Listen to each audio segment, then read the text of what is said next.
नमस्कार, good morning India के इस खास शो में आपका बहुत बहुत स्वागत है। मैं हूं आपके साथ जया कौशिक।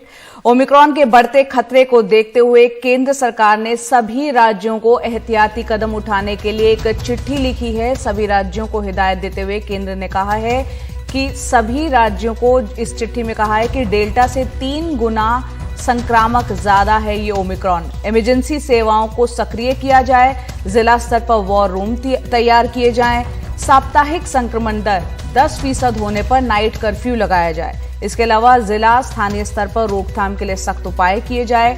नाइट कर्फ्यू, बड़ी सभा पर रोक की सलाह भी यहां पर दी गई है। साथ ही शादियों, अंतिम संस्कार में लोगों की संख्या को कम रखने के लिए कहा गया है और कंटेनमेंट जोन, बफर जोन पर ध्यान देने को कहा है।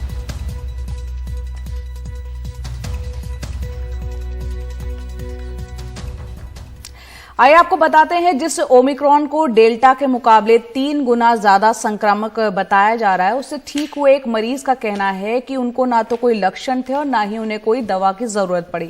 हाँ, वो अस्पताल में आइसोलेशन में जरूर रहे। आपको बता दें कि साहिल हाल ही में दुबई से दिल्ली लौटे थे, जिसके बाद उन्हें ओमिक्रॉन से संक्रमित होने की बात पता चली। हमारे सहयोगी परिमल कुमार ने उनसे बात की, आइए देखते हैं। अब तक ओमिक्रॉन से 77 मरीज ठीक हो चुके हैं। करीब 200 तादाद है जो इंडिया में अब तक रिपोर्ट हुई है, और साहिल ठाकुर उन मरीजों में से पहले मरीज में से एक हैं जो ठीक होकर अस्पताल से घर वापस आए हैं। साहिल, सबसे पहले हम ये समझना चाह रहे हैं, आपकी जुबानी दर्शकों को आप बता पाएं, आप में किस तरह के सिम्टम थे या किस तरह की तकलीफ थी जब ओमिक्रॉन का डिटेक्शन? सर, एक्चुअली मैं दुबई से फ्लाई बैक कर रहा था इंडिया के लिए, तो on the 4th I tasted negative. 4th को मैंने दुबई से रिजल्ट कराया था, आरटीपीसीआर जो मैंडेटरी होता है। बट मंडे को आई केम यहाँ पे दिल्ली एयरपोर्ट पे, तो वहां पे मैं पॉजिटिव टेस्ट हो गया।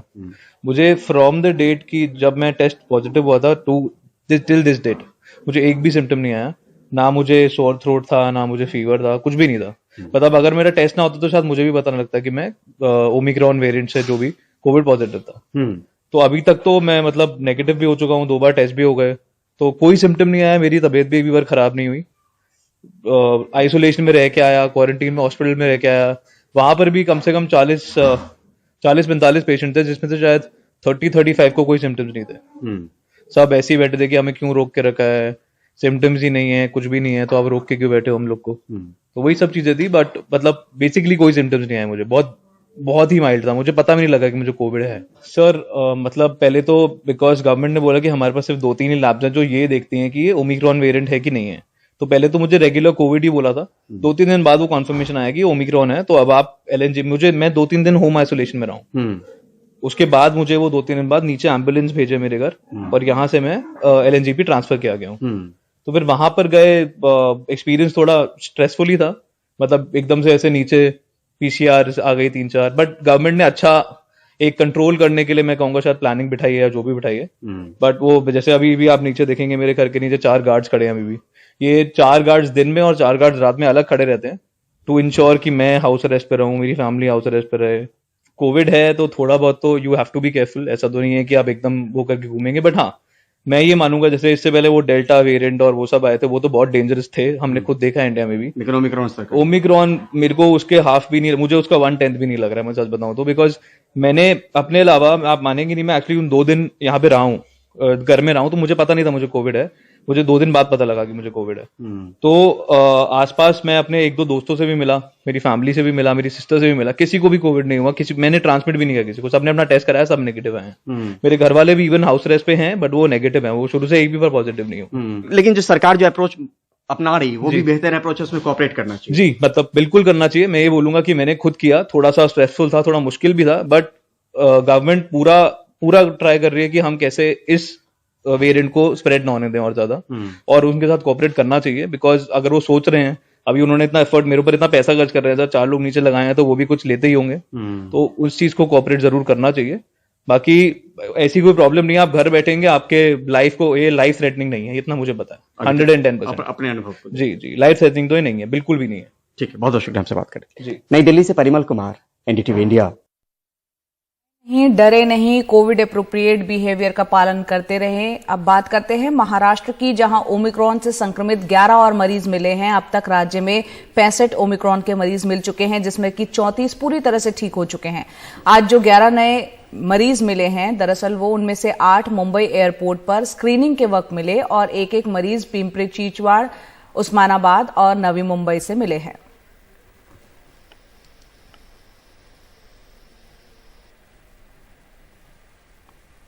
और अगली खबर भी महाराष्ट्र से है, जहां एक गांव ऐसा जहां बिना वैक्सीन लिए एंट्री नहीं मिल रही, नहीं तो 200 रुपए का जुर्माना लगाया जा रहा है। इधर मुंबई के मुस्लिम बहुल इलाकों में रहने वालों के लिए माहिम दरगाह में वैक्सीनेशन कैंप लगाया गया है, जिसमें 78% ने पहली डोज ली। आपको बता दें कि हाल ही में राज्य के स्वास्थ्य मंत्री की ओर से जो बयान आया था, मुस्लिम समुदाय में कोविड टीके को लेकर जरा हिचक है, जिसके बाद काफी चर्चा भी हुई थी।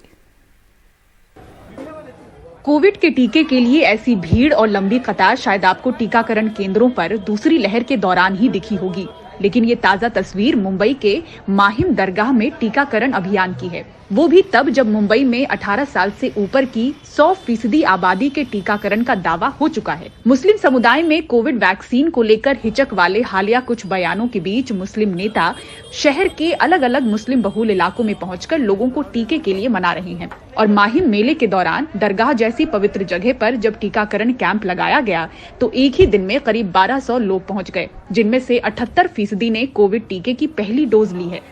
बहुत अच्छा मेरे को लगा, आदमी जमे हुए, अपना मखदूम बाबा का है करके मैं ले लिया, तो माशाल्लाह इंजेक्शन लिया, कुछ भी नहीं हुआ, एकदम माशाल्लाह ठीक है, दर्द नहीं, कुछ नहीं। जैसा प्राइवेट में आते हैं कुछ नहीं दर्द, कोई बोलते 5 दिन तक दर्द रहेगा, यहीं पर डराए आदमी लोग, 3 दिन तक खुल जाएगा, ये होगा, डरान दे आपने, ये तकलीफ है और कुछ नहीं। अब हिम्मत हुआ, मेहमान हॉल में हुआ करके। मुझे डर लग रहा था इस बात का, लोग बाहर डरा रहे थे कि हाथ तो पैरों में दर्द होगा, बुखार आगा, 4-5 दिन पड़े रहोगे बुखार में। इस हमारे परेशानी में मैंने नहीं लिया था। दरगाह की कमेटी से बात हुई, वो बोले कि आप ले लो, सही है सब कुछ, माशाल्लाह बहुत सही है, बहुत अच्छा है। ये माहिम दरगाह का एक रिलीजियस प्लेटफॉर्म है और एक फेथ का प्लेटफॉर्म है, तो जिधर तुम्हारा रीजनिंग भी है, साइंस भी है और फेथ भी है, तो वो जगह पे हमने सोचे कि एक वैक्सीन कैंप करें और अल्हम्दुलिल्लाह हमारे को बहुत बड़ा रिस्पांस मिला एंड वेरी गुड रिस्पांस। लगभग 1200 लोगों ने एक दिन में वैक्सीन किया इधर, और ताजुब की बात यह है कि 78% प्लस जो थे वो फर्स्ट वैक्सीन थे। सो झिझक तो थी लोगों में, तो बेसिकली लैक ऑफ नॉलेज था, लैक ऑफ रीडिंग थी उनकी। वैसे कई पिछड़े इलाकों में भी टीके को लेकर कुछ भ्रम कायम है। ऐसे में सख्ती दिखाते हुए महाराष्ट्र के नांदेड़ जिले के तेंभुर्णी गांव में बिना टीका लगवाए लोगों के प्रवेश पर पाबंदी लग गई है। जगह जगह ऐसे पोस्टर लगवा दिए गए हैं, वैक्सीन की एक भी डोज नहीं लगवाए हुए कोई भी व्यक्ति गांव में नहीं घुस सकता, और ऐसा करने पर 200 रुपए का जुर्माना लगेगा। नांदेड़ से कन्हैया खंडेलवाल के साथ मुंबई से पूजा भारद्वाज, एनडीटीवी इंडिया। लखीमपुर हिंसा मामले के मुख्य आरोपी आशीष मिश्रा के पिता और केंद्रीय गृह राज्य मंत्री अजय मिश्रा टेनी के इस्तीफे की मांग को लेकर विपक्ष सड़क से संसद तक प्रदर्शन कर रहा है। वहीं सरकार टेनी के बचाव में खड़ी है। विपक्ष का कहना है कि भले ही संसद का सत्र खत्म हो जाए, लेकिन लखीमपुर का मुद्दा जिंदा रहेगा। इस मिशन के अंतर्गत जो किसान जिनके पास जोत है उनके संसद के अंदर अभी तक 5 करोड़ किसानों का खाता डिजिटलाइज किया गया है। हमारी कोशिश है कि या संसद के बाहर गांधी प्रतिमा के सामने विपक्ष की मांग है, लखीमपुर खीरी मामले में अपने आरोपी बेटे को बचाने का इल्जाम झेल रहे गृह राज्य मंत्री अजय मिश्रा टेनी या तो इस्तीफा दें या फिर प्रधानमंत्री उन्हें बर्खास्त करें। गांधी प्रतिमा से विजय चौक तक सांसदों ने पैदल मार्च किया। राहुल गांधी ने टेनी को लेकर पीएम मोदी पर निशाना साधा। प्रधानमंत्री कहते हैं कि मैं किसानों से माफी मांगता हूं, एक तरफ कहते हैं माफी मांगता हूं, दूसरी तरफ अपने कैबिनेट में किसान के हथियारे को रखते हैं और उसको हटाते नहीं। तो इसलिए पूरी की पूरी ऑपोजिशन एक साथ आई है। हम ये मैसेज देना चाहते हैं कि जो किसानों के खिलाफ, हिंदुस्तान की आम जनता के खिलाफ किया जा रहा है, उसको हम एक्सेप्ट नहीं करेंगे। लोकसभा और राज्यसभा में भी टेनी के इस्तीफे को लेकर हंगामा हुआ। सदन की कार्रवाई तक स्थगित करनी पड़ी, पर विपक्ष अपनी मांग से पीछे हटने को तैयार नहीं। टेनी को बर्खास्त करो, और जिस तरह से किसानों की निर्मम हत्या की गई, पूरा देश उनसे इस्तीफा मांग रहा है और मोदी जी हठधर्मी पे हैं। टेनी को इस्तीफा देना होगा। उनका खास चहेता जब उनके इशारे पे किसानों को जिसने लतड़ा है, जिनके बच्चों को उन्होंने पत्रकार हों चाहे उनके एक ऑर्डर पे उसने उनका काम किया है, तो इतनी जल्दी उसे कैसे निकालेंगे जरूर। लखीमपुर खीरी मामले को लेकर विपक्ष लगातार सरकार पर हमलावर है। विपक्ष को एहसास है कि यूपी चुनाव में लखीमपुर खीरी एक बड़ा मुद्दा बन गया है। अगर टेनी इस्तीफा नहीं देंगे तो विपक्ष सरकार को घेरेगी। अगर टेनी इस्तीफा देते हैं तो विपक्ष इसे सरकार पर दबाव की तरह पेश करेगा। लेकिन राजनीति की इस खींचतान में इंसाफ का सवाल कहीं खो न जाए। नई दिल्ली में नीता शर्मा और हिमांशु शेखर के साथ राजीव रंजन, एनडीटीवी इंडिया। महाराष्ट्र सरकार में कैबिनेट मंत्री और एनसीपी प्रवक्ता नवाब मलिक ने बीजेपी पर गंभीर आरोप लगाते हुए कहा है कि बीजेपी मंदिरों की जमीन बेच रही है। नवाब मलिक ने प्रेस कॉन्फ्रेंस करके दावा किया कि उनके पास बीड जिले की एक तहसील में ही 7 मंदिरों की जमीन बेचे जाने के सबूत हैं। महाराष्ट्र सरकार में कैबिनेट मंत्री नवाब मलिक ने बीजेपी पर हिंदू मंदिरों की जमीन बेचने का आरोप लगाया है। नवाब मलिक के मुताबिक अकेले बीड जिले की आष्टी तहसील में 7 मंदिरों की कुल 300 एकड़ की जमीन बेची गई है। नवाब मलिक का आरोप है कि सरकारी अधिकारियों से मिलीभगत कर सेवा इनाम यानी पूजा करने के अधिकार वाली जगहों को मदद इनाम यानी मालिकाना अधिकार में बदलकर गोरख धंधे को अंजाम दिया गया। आरोप के मुताबिक मुर्शदपुर के विठोबा देवस्थान की 41 एकड़ 32 गुंठा, पांढरी के खंडोबा देवस्थान की 35 एकड़, कोयाल के श्रीराम देवस्थान की 29 एकड़, चिखली हिंगड़ी के श्रीराम देवस्थान की 15 एकड़, चिंचपुर के रामचंद्र देवस्थान की 65 एकड़, बेलगांव के खंडोबा देवस्थान की 60 एकड़ और खड़कत विठोबा देव की 50 एकड़ जमीन शामिल है। भारतीय जनता पार्टी के एमएलसी सुरेश धस साहब और पूर्व वहां के विधायक धोंदे साहब, इनके मिली भगत से की गई है। इसकी कंप्लेंट राम खाड़े साहब ने ईडी को भी करने का काम किया है।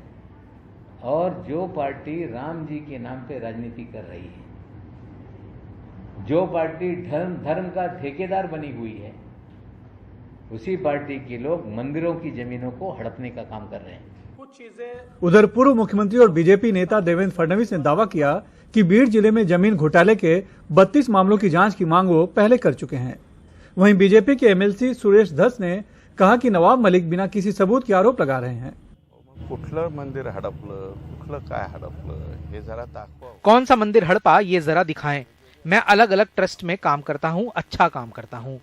क्या किया है क्या नहीं ये आप लोगों को जांच करनी चाहिए और बिना किसी दस्तावेज के ऐसा कुछ भी बोलना उचित नहीं है।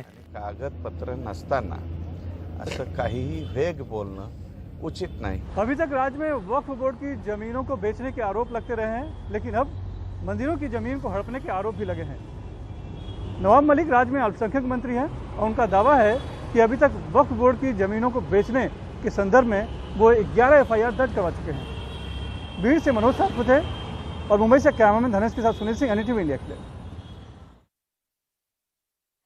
दिल्ली के ऐतिहासिक लाल किले पर कब्जे को लेकर दिल्ली हाईकोर्ट में एक याचिका दायर की गई, जिसे हाईकोर्ट ने खारिज कर दिया। ये याचिका आखिरी मुगल बादशाह बहादुर शाह जफर की पौत्र वधू सुल्ताना बेगम ने दायर की थी। आइए देखते हैं हमारे सहयोगी सौरभ शुक्ला की ये रिपोर्ट। 67 साल की सुल्ताना बेगम आखिरी मुगल बादशाह बहादुर शाह जफर की पौत्र वधू हैं। सुल्ताना बेगम ने अपनी याचिका में कहा कि 1857 में 250 एकड़ में उनके पुरखों के बनवाए लाल किले पर ब्रिटिश ईस्ट इंडिया कंपनी ने जबरन कब्जा कर लिया था। कंपनी ने उनके दादा ससुर और आखिरी मुगल बादशाह बहादुर शाह जफर को गिरफ्तार कर रंगून जेल भेज दिया था। तब से लाल किले पर ब्रिटिश हुकूमत का कब्जा रहा और आजादी के बाद से लाल किला भारत सरकार के अंतर्गत है। दिल्ली हाई कोर्ट ने सुल्ताना बेगम की याचिका खारिज कर दी। जस्टिस रेखा पल्ली ने कहा कि वैसे मेरा इतिहास बहुत कमजोर है, लेकिन आप दावा करती हैं कि 1857 में ब्रिटिश ईस्ट इंडिया कंपनी द्वारा आपके साथ अन्याय किया गया था, तो अधिकार का दावा करने में 150 वर्षों से अधिक की देरी क्यों हो गई? आप इतने वर्षों से क्या कर रही थी? उन्हें इंडिया में आते ही कोई ऐसा नहीं था कि वो इंडिया आते उनका स्वागत होता। तो जब स्वर्गीय जवाहरलाल नेहरू जी को जब पता चला, जब वो प्रधानमंत्री थे कि इस तरीके से हैं, तो उन्होंने उनकी पेंशन शुरू की। वो पेंशन क्या उनकी पत्नी को मिलती है? सुल्ताना बेगम जिन्होंने पिटीशन फाइल की। जी, उनकी आर्थिक स्थिति बहुत खराब है इस समय। अगर आप देखें तो 6,000 रुपये में गुजारा भी बहुत मुश्किल से ही हो पाता है एक आदमी का, और उनका तो पूरा परिवार है। सुल्ताना आखिरी मुगल सम्राट बहादुर शाह जफर द्वितीय के पोते मिर्जा मोहम्मद बेदार बख्त की पत्नी हैं। 22 मई 1980 को बख्त की मौत हो गई थी। दिल्ली हाई कोर्ट ने इन ग्राउंड्स पर कि 150 साल तक इन्होंने सामने आए नहीं, कहीं कुछ कहा नहीं, और अब आखिर में आकर के आपने ये याचिका दायर की है, उसको खारिज कर दिया गया। तो फिलहाल इस लाल किले को लेकर के जो दावा ठोका गया था उसको खारिज कर दिया गया है, और लाल किला जैसे कि भारत सरकार के अंडर है वही रहेगा, और 6,000 रुपये की जो पेंशन मिल रही है सुल्ताना बेगम को, वो 6,000 की पेंशन मिलती रहेगी। नई दिल्ली से सौरभ शुक्ला, एनडीटीवी इंडिया। नमस्कार, गुड मॉर्निंग इंडिया में आपका स्वागत है। मैं हूं अदिति राजपूत। संसद के शीतकालीन सत्र में सरकार और विपक्ष के बीच तकरार बरकरार है, और इस बीच ये खबर आ रही है कि सत्र एक दिन पहले यानी आज ही स्थगित किया जा सकता है। शीतकालीन सत्र 23 दिसंबर यानी कि कल तक चलना था, लेकिन लगातार विपक्ष और सत्ता पक्ष के बीच गतिरोध बना हुआ है, और हंगामे के बीच सरकार ने अपने विधायी कार्य जो हैं वो भी निपटा लिए हैं, और यही वजह है कि सत्र तय समय से पहले ही खत्म हो सकता है। तो हम लगातार देख रहे हैं कि दोनों ही सदनों में जमकर हंगामा रहा, खासकर सांसदों के निलंबन का मुद्दा, उसके अलावा कृषि कानून बिल जो वापस लिए गए उन पर चर्चा का मुद्दा, और इसके अलावा लखीमपुर खीरी हिंसा को लेकर जो गृह राज्य मंत्री हैं अजय मिश्रा टेनी, उनकी इस्तीफे, उनकी बर्खास्तगी को लेकर लगातार विपक्ष का हंगामा जारी रहा है।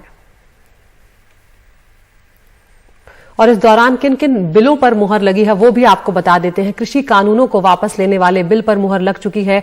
इस दौरान ये जो शीतकालीन सत्र रहा है, मतदाता पहचान पत्र को आधार से जोड़ने वाला बिल जो है वो आगे बढ़ चुका है, दोनों ही सदनों में पास हो चुका है। बाल विवाह निषेध संशोधन बिल जो है उसको संसदीय कमेटी में भेजा जा चुका है। इसके अलावा जननीय प्रजनन उपचार उद्योग विनिमयन बिल जो है उसको भी मंजूरी मिल चुकी है। साथ ही जजों के वेतन भत्ते व सेवा शर्तों का जो बिल था वो पास हो चुका है। सीबीआई प्रवर्तन निदेशालय के प्रमुखों का जो कार्यकाल है वो 5 साल तक बढ़ाने को भी मंजूरी मिल चुकी है। तो सरकार के जो विधायी कार्य हैं वो यहां पर पूरे हो चुके हैं। और हम सीधा रुख कर रहे हैं हमारे executive editor political Akhilesh Sharma का। अखिलेश, हमने देखा कि ये जो शीतकालीन सत्र रहा मानसून सत्र की तरह हंगामेदार रहा है, काफी वक्त जो है वो जाया हुआ, क्योंकि सत्ता पक्ष और विपक्ष का जो गतिरोध था वो खत्म ही नहीं हुआ। लेकिन ये जो सत्र जो है वक्त से पहले खत्म होने की जो खबरें हैं उसको लेकर क्या जानकारी मिल रही है, और क्या ऐसा पहले भी होता रहा है?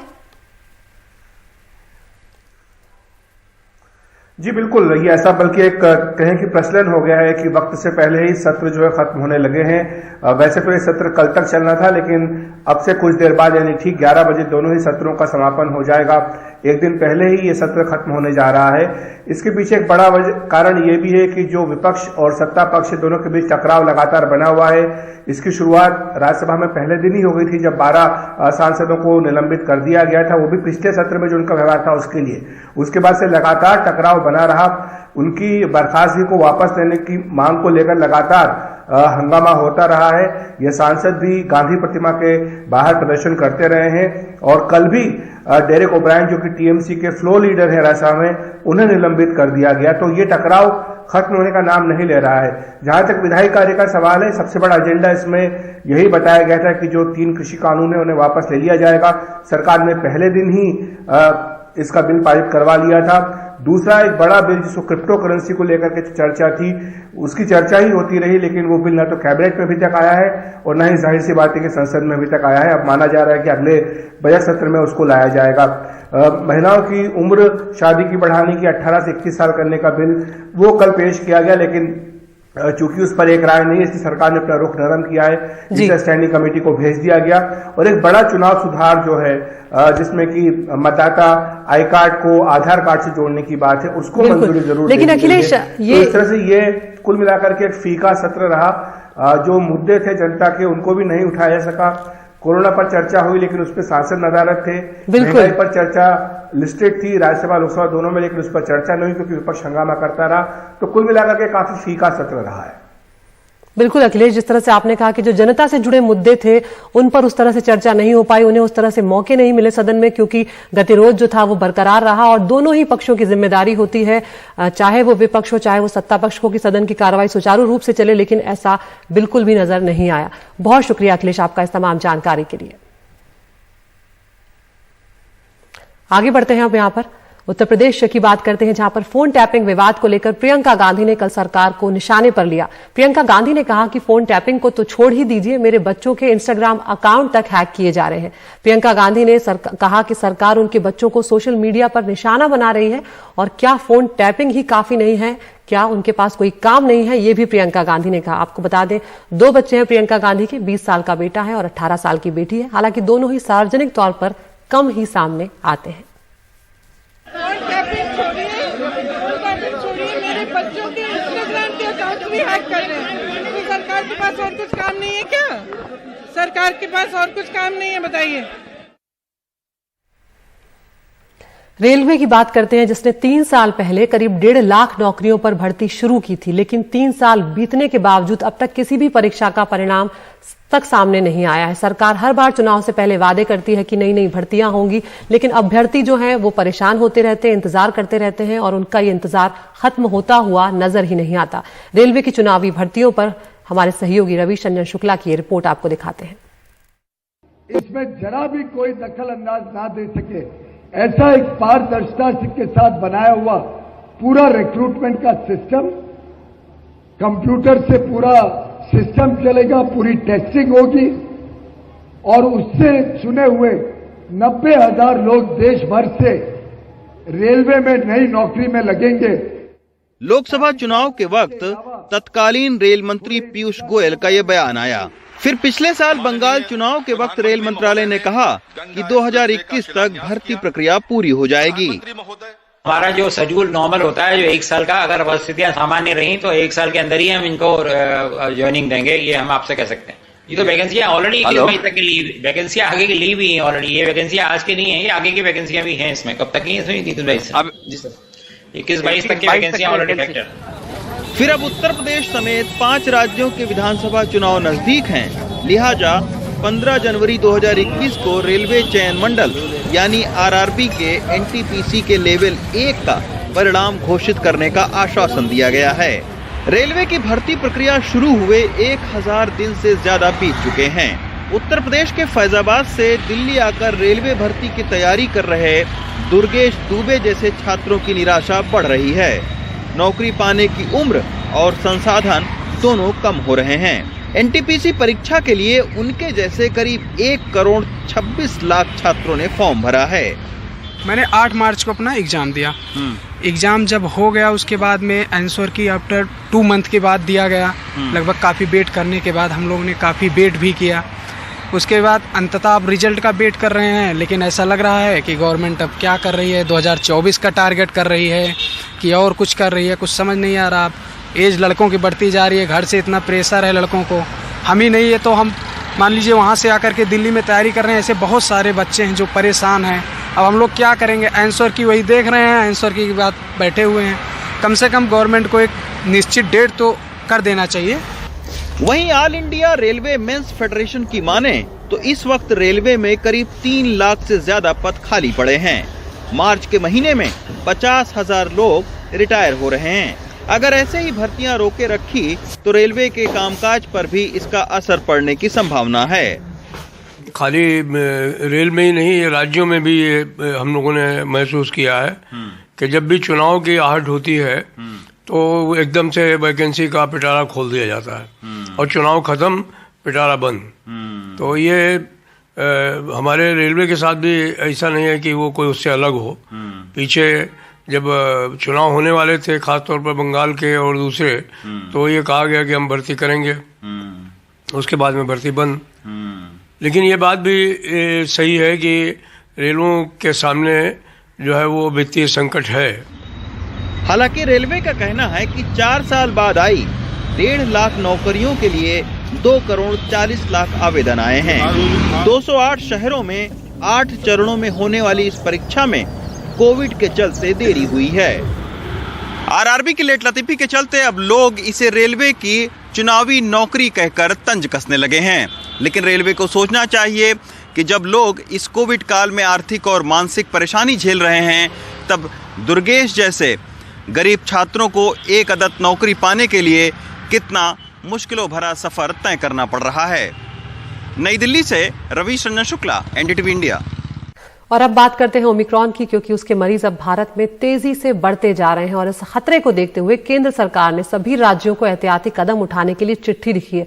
सभी राज्यों को हिदायत दी गई है कि अब जो डेल्टा से 3 गुना संक्रामक है, ये भी कहा गया है और इमरजेंसी सेवाओं को सक्रिय करने के लिए यहाँ पर साफ तौर पर कहा गया है। जिला स्तर पर वॉर रूम तैयार किए जाएं, ये हिदायत दी गई है। साथ ही कहा है कि अगर साप्ताहिक संक्रमण दर 10% होती है तो नाइट कर्फ्यू को लागू कर दिया जाए। इसके अलावा ये भी कहा गया है कि जिला और स्थानीय स्तर पर रोकथाम के सख्त उपाय किए जाएं, नाइट कर्फ्यू लगाया जाए, बड़ी बड़ी सभाओं पर रोक लगा दी जाए, ज्यादा भीड़ को इकट्ठा ना होने दिया जाए। साथ ही अब ये भी हिदायत दी गई है राज्यों को कि शादियों, अंतिम संस्कार में लोगों की संख्या को कम किया जाए, क्योंकि बीच में उस संख्या की जो लोगों की तादाद थी उसे बढ़ा दिया गया था, चाहे वो शादी में शामिल होने वाले हों, चाहे वो अंतिम संस्कार में।